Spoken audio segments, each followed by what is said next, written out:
Do we have too much government? We need to put people ahead of corporate profits. This system is so lopsided. This threat is a real threat to democracy. And I think that's really important. That's something we haven't been doing in this country for a long time. Where do you start? What do you do? How do you do it?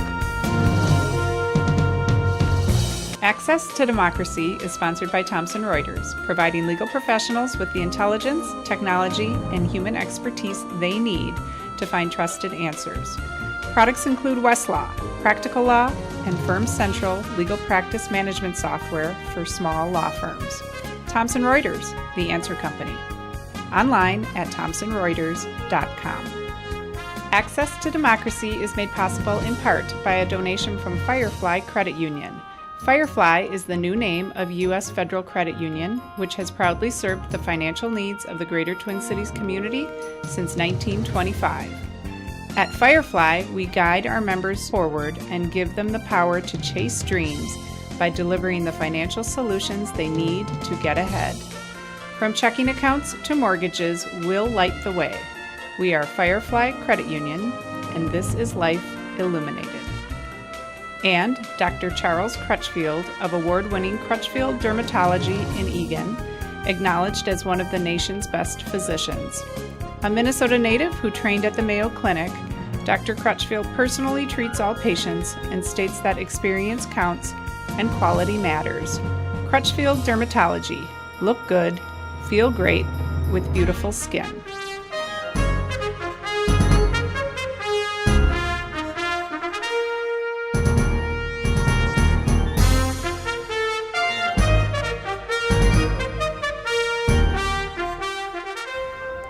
Welcome. Access to Democracy returns. Alan Miller with you as usual. We have a first-time guest today who is a newly elected senator, or at least last fall, Dr. Scott Jensen from Senate District 47. If you need a dentist, he also went to dental school. If you need an MD, he also went to medical school. If you need somebody to race from the floor to revive the governor when he passes out during his State of the State address, he's right there also. Welcome. Thank you, Alan. I appreciate it. Yeah. Dr. Jensen contacted me, I guess, almost a year ago, said I'd like to come on the show. And we had, as you all know, a proliferation of guests. So I said, you know what, get yourself elected and we'll have you on the show. He said, all right, piece of cake. He got himself elected, and here he is. And welcome. Thank you. I think that's pretty much right. Give us a little bit of background. Well, I'm a rural kid. I grew up in Sleepy Eye, Minnesota. There were 5 kids in our family, and my mom was my best friend, and my dad was my hero. Living with 4 siblings, you learn a lot of important lessons. If your sister's bigger than you, don't pick on her. And it was a great town to grow up. And so I grew up in Sleepy Eye, and then I went to the University of Minnesota and pursued a career in dentistry to start. But I found that as much as I enjoyed biochemistry and physiology and anatomy, I just wasn't enthralled with teeth. So I took a detour and went over to the seminary. I understood that it's because you were really seeking the tooth, the whole tooth, and nothing but the tooth. But I'm sure that was it. So then I went to the seminary and studied a year there, and decided during that year, I made 2 big decisions. One is I was going to go into medicine, and the other was I was going to ask my girlfriend if she would marry me. And so that was probably the best decision I ever made. And that was 38 years ago. Yeah, probably even 40, because it took about 2 years to plan the darn wedding. And she's still your girlfriend. She is, and she practices veterinary medicine in St. Bonnie. And 3 children later, 2 of whom are physicians, one of whom is a lawyer. That's correct. I can relate to that. So, you were elected on the Republican ticket. It was a great year for Republicans. But you have a particular philosophy about health care, which is one of your priorities. So tell us about your philosophy.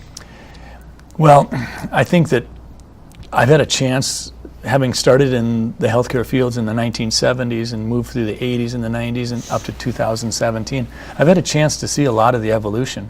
I mean, I was just a 10-year-old kid when Medicare and medical assistance were being put in place in 1965. And so I saw those years of the 1970s where utilization started to proliferate, and then in the 80s with the HMOs, and in the 90s we turned and took a different tack, and now certainly we've taken a different tack as well.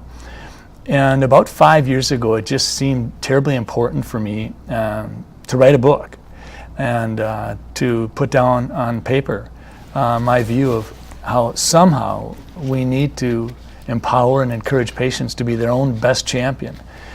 We were having physicians and insurance companies and all matter of decision makers telling patients, you need to do this, you need to do this, you need to do this. Sometimes we were really speaking more in terms of population health and not dealing with individuals. So I wrote a book. You started at a time when it was physician and patient, pretty much. That's exactly right. We have become so terribly bureaucratic now. I think we probably don't agree on single payer. I don't know what insurance companies, what business they have being in the field when I see people leaving with these golden parachutes of upwards of $1 billion that should be funneled toward healthcare, I think. But you certainly have had the experience right across the board. I'm afraid that if we go single payer, we're just going to be doubling down on some of the least successful programs we have in place. It's hard for us to control the cost of healthcare, and I think one of the critical pieces is going to be a relationship between a patient and a physician, where the patient learns over time to trust the physician, and they would trust the physician because the physician would over time demonstrate a willingness to advocate and go to bat for the patient and be there when the patient needs them. But I don't think that there should be somebody, and I just had an incident of this recently, sitting a non-physician, insurance related, making a determination after a physician says this is what the patient needs, and then saying no, this is not what we're going to cover because we don't think the patient needs that. Something terribly wrong about that in my mind. I agree with you completely. I do, and I think that that's become the norm. I couldn't agree more, and that's why obviously the system we have now is broken, but it didn't break because of Obamacare. It was broken before that. Oh yeah. And we need to somehow come up with answers, and if ultimately the answer is a single payer, maybe so. But I would like to think that we can tailor a system where we don't take a cookie cutter approach to everybody, and we can somehow let each patient be in charge of their own health care. And I think that might best be done through the private sector. And you were just designated as Physician of the Year. I guess now you're working on Politician of the Year, but... I don't think I have to worry about being Politician of the Year. I have made some waves, I guess. But yeah, I was honored to be Family Physician of the Year last year, and that was perhaps the most exceptional award I've received in medicine. I was humbled and flattered. Now, what is the Catalyst Medical Clinic? 17 years ago, I went home, and it was a Tuesday night, and my wife said, "Something's bothering you, Scott." And I said, "I think I have to leave." The clinic that I was at that time had grown so quickly that I felt like a square peg trying to fit in a round hole. When I started with that clinic, there were 8 of us, and we all knew each other's families, and we knew the names of our kids, and over a 15-year span of time, we'd become a full-blown corporation with 40 or 50 physicians and 300 employees and multiple offices. And if you wanted a wastebasket, you better fill out some requisition form that might get filled up. Talk about bureaucracy, which is what has happened to the medical profession, because individual physicians and caregivers have sort of been driven out of it. Absolutely. Because of the system that we have. So 17 years ago, I said, well, I'm going to try something different. So I left the clinic as that, and I started Catalyst Medical Clinic. And we've been up and running 17 years. And how big is Catalyst? Started out as a one-person show, and now there's 4 providers, and we have about 9,000 patients, and we are making plans to build a second office in Chaska. Our office now is in Watertown, but we plan on being up and running in Chaska in less than a year. So you're turning into one of these mega corporations? No, I'm just trying to provide a few settings where patients can go and get health care the old-fashioned way, where they look at the physician looks at them, there's not an intruding computer screen, and the physician actually listens to the patient and asks the patient's questions, and also asks the patient if they're comfortable with the plan that the physician puts together, because we can put together 3 or 4 different plans for every patient problem. But we need to check in with the patient. What fits for you? What works with you? It's interesting because I have a primary care physician who fits that bill, and looked around for a long time to get somebody like that. Those days are gone for the most part because of the expansion of healthcare. You did something recently, though. I was told by somebody that you're a rhino, Republican in name only. I don't know about that, but you crossed over a bill by, I think, Senator Lurie, and the Republicans were voting against it. Explain why you crossed the line to vote with the Democrats on that bill. That was probably about a month ago, and there was an amendment by Senator Tony Laurie. Basically, we've been focusing this session on relief, reform, and access. And to my way of thinking, access still hasn't been guaranteed. We put a lot of money on the table. We had $320 million or so in January for premium rebates, and now we put another $600 million into a reinsurance program. And we still don't have a guarantee, if you will, that the major insurance carriers will be there. Tony Laurie had submitted an amendment that I thought had enough merit that it should be discussed at a broader level. Sort of Minnesota Care access for more people? Well, you know, it was called Minnesota Care buy-in, but that really was a misnomer. It's a different animal than Minnesota Care. Minnesota Care is there for people between 138 and 200% of the federal poverty guideline, and the maximum premium you'll pay is $960 a year, and it's related, if you will, to the medical assistance program. MinCare buy-in was a different program that would have approximately $500 per month premiums, a $3,000 deductible. It would look very much like a program that a private insurer might provide. And what it would do is it would give us a lock that there would be a presence in every one of the 87 counties. That was why I was intrigued by it, because we don't have that now. But I'm optimistic that what we've done with the reinsurance and the conversations we've had, I'm optimistic that the major plans will step forward and say, listen, we're going to be in every one of the 87 counties. We want to be there for the individual market. If that doesn't happen, there's no question we've got more work to do. We need really a situation where there can be choice on the part of the patient, where, and a lot of places around the country, particularly states that turned down the Affordable Care Act, people are down to one choice. That's not a choice. That's a And I think there may have even been places in Minnesota where there really wasn't a choice. There was, it's either this or nothing. And I know that there are patients in northern Minnesota that have to drive my way or the over. highway, so to speak, yeah. And I know some people have to drive an hour to go to an in-network provider in some of the northern communities. So why wouldn't something like Medicare for All work? Why wouldn't something such as the VA has, where their cost is between 2 and 4%, whereas where insurance is involved in the system we have now, administrative costs run as high as 25 to 30%, which I mentioned earlier, I think should be put into patient care, not into person care from somebody who's not part of the system. I think the VA, as a general rule, they do a great job taking care of lots of veterans. But I have a lot of veterans that come to my office and say, Doc, will you work with the VA and sort of be my safety net?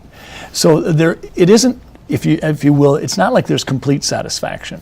A lot of times what happens in those systems is there's a little bit of a rationing process that takes place simply by people having to wait in line, and they're not able to get an appointment tomorrow or next week or next month. It might be 2 months out. Those are some of the things that can happen, I think, in a government-based program. Doesn't have to happen, but it happens frequently.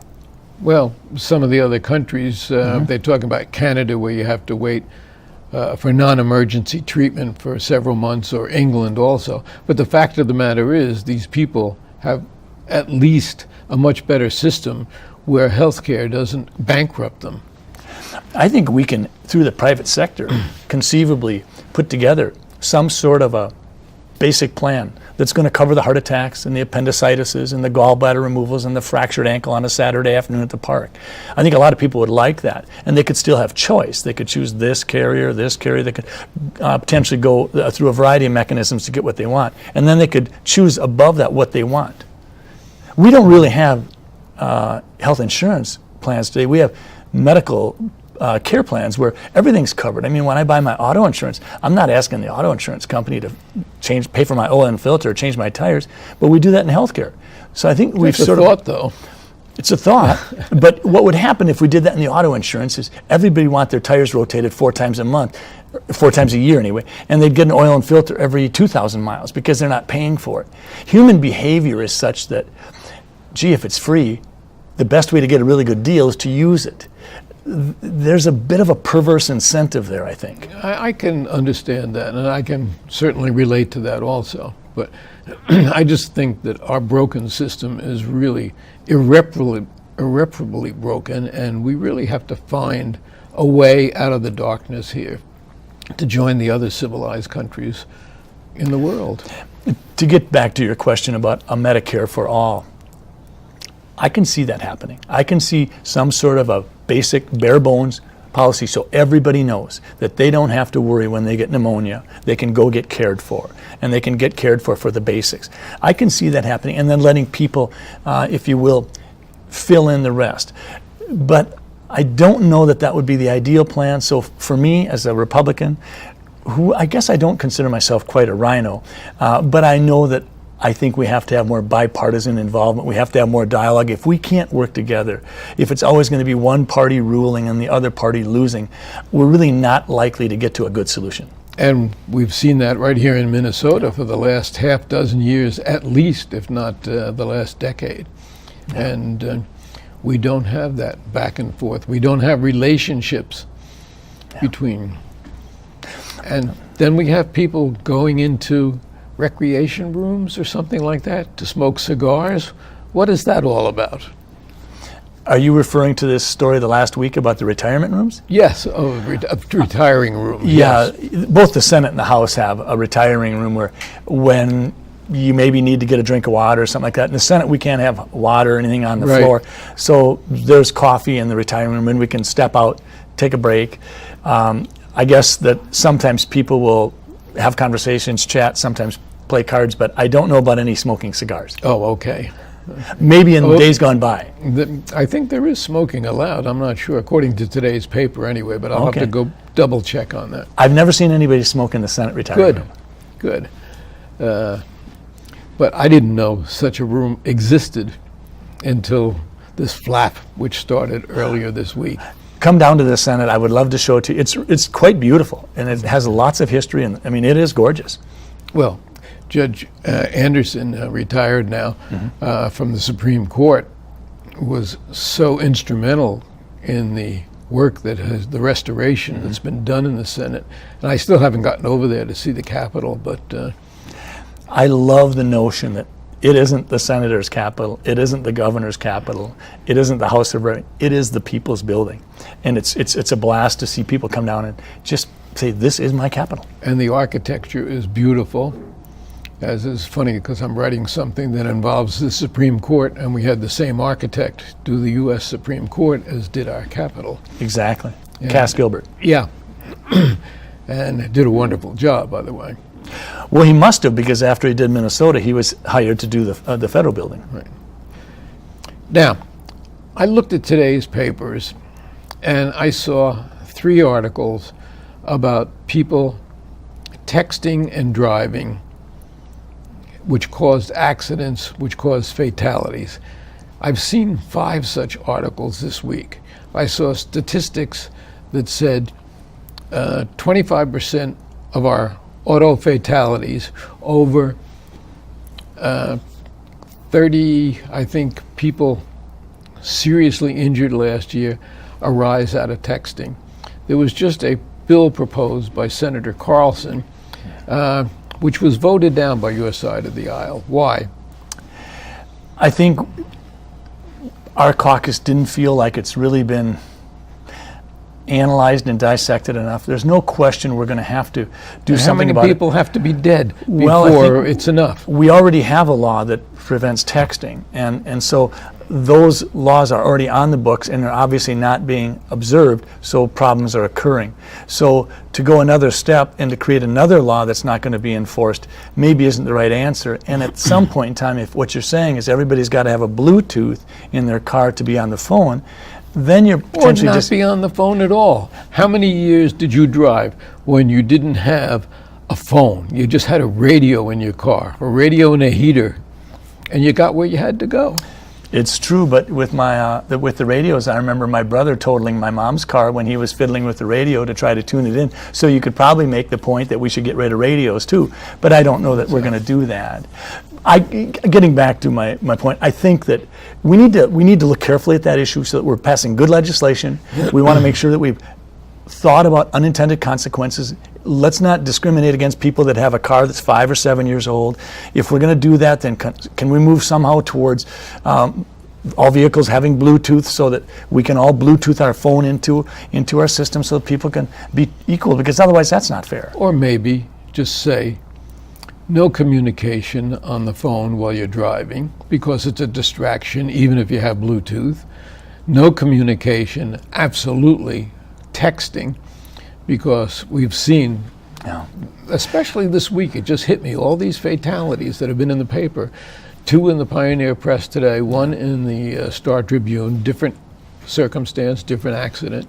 But if we're going to do that, don't you think we should then maybe take out the mirror on our visor that's on the driver's side? Because if there's a mirror on that visor, someone must be pulling it down to look in the mirror as to how they're looking and whether or not their hair's in the right position or whatever. I mean, where do we stop? I don't have enough hair to do that, so it wouldn't bother me. But yeah, I have no problem with taking those mirrors out. And I get your point, and I think it's a good point. I don't think there's any question. States around the nation are ahead of us. Some are behind us. We do have a no texting bill, or excuse me, a law on the books. We're going to have to go another step. I agree. I just think that right now, if someone's holding a phone up to their ear, is that as distracted as they get, or are there more distractions as they're eating their hamburger, as they're doing whatever they do going down the road? I prefer not to have a knee-jerk reflex. I'd rather have it thought out, and that's, I think, why the Republicans voted against it. well, I would rather have a so-so bill that at least puts in some restrictions, because we can go back and amend it, rather than have no bill, which is what we're going to have here. When I see, in fact, the police in this state are about to embark on a 2-week program where they're really going to be looking for that. And at the present time, I'm attending the Citizens Academy with the police here in Eagan, and we go for ride-alongs with officers, and it's amazing how many people have come in and reported back on the ride-alongs that they had to pull people over for texting or talking on the phone. I was very lucky on mine, didn't have that. We just had 3 incidents at the outlet mall, which required all sort of exciting action, for me at least. That had to be an As interesting observer. experience. Oh, it was Yeah, great. absolutely. It was great. And I really advocated for as many police departments as can get into it. They really have refined this program here in Eagan. We have a very forward-looking police chief who was just on the program a few weeks ago. Okay. As he comes back regularly to update us, and it's really important. But that bothers me. Another thing that bothers me is preschool education. I know that there's been a lot of flack back and forth. Statistics shows that children who engage in preschool education are 12 times more successful than their peers who don't. And yet your caucus voted that down. Probably Why? 3 things that come into that equation. I served on the school board for 10 years, And one of the unintended consequences of that bill would be that having that much additional obligated education would push a lot of school districts into needing another building. So there would be a massive capital outlay need as well. The second thing is, if you look at the number of kids around We can just put them into the buildings of all the corporations that are folding and going bankrupt or cutting out their buildings. But in outstate Minnesota, we don't have that many of those kind of buildings available. So I think you'd be finding a lot of school districts would be pushed into having to build more buildings, go to the voters for a building referendum. I think the other thing is that if you actually look at the data, an awful lot of kids are kindergarten ready. They are very well situated at the, if you will, in the care of their mom and dad and grandparents. So I Depends think on that the there's area that you're in. So I think we Because might be better to be more selective. The And just- urbanized kids are not nearly as ready exactly. as the suburban and outstate. So that's where we probably should put our focus. Well, I'm all for that too. Yeah, but I think to literally say 100%, let's go, mandatory universal pre-K paid for by the taxpayer, I don't know that that really is the best use of our dollars. I think the third comment I would make about that is the governor had asked for a 2 and a 2 for a K through 12 education this Yeah. year, and the Senate's at 1.5, and the House is at 1 1/4. I'd rather see those dollars go to parents, teachers, school administrators, and use the dollars there. I think they might be able to choose better where the dollars are needed than just to arbitrarily say, nope, here's the deal. Everybody, 4-year-old, you got to be there. Well, unfortunately, that's what's been coming out of the Republican caucus in some of these instances. Am I on my way to converting you? And no, I'm on my way to converting Okay, you. all right, thank you. What do you think? And I see we've only got a minute and a half left, believe it or not. But what do you think are the things that a society owes to its citizens? Well, I like the words of the Constitution, life, liberty, and the pursuit of happiness. I think that's a good start. I think that as a Education? I think as federal government, I think we have obligations for defense, transportation, and a public education system. Those would be 3 things. And Environment? yeah, environment, but again, I think a lot of times environment, that needs to be pushed down to states. Let states have as much of the power as they can because Health? they know best. Health has changed. The narrative has changed. I think in the past, health or health insurance was considered a privilege. Today, I think the narrative is a basic package of health care is a right of citizenship. And I'll give you that. I think the narrative's changed, and I'd like to see that happen. Other things I'd like to get into, which is the Trump administration and whether we were wise to bomb. And I am very much against the warfare, but I'm really ambivalent about what happened last night in Syria.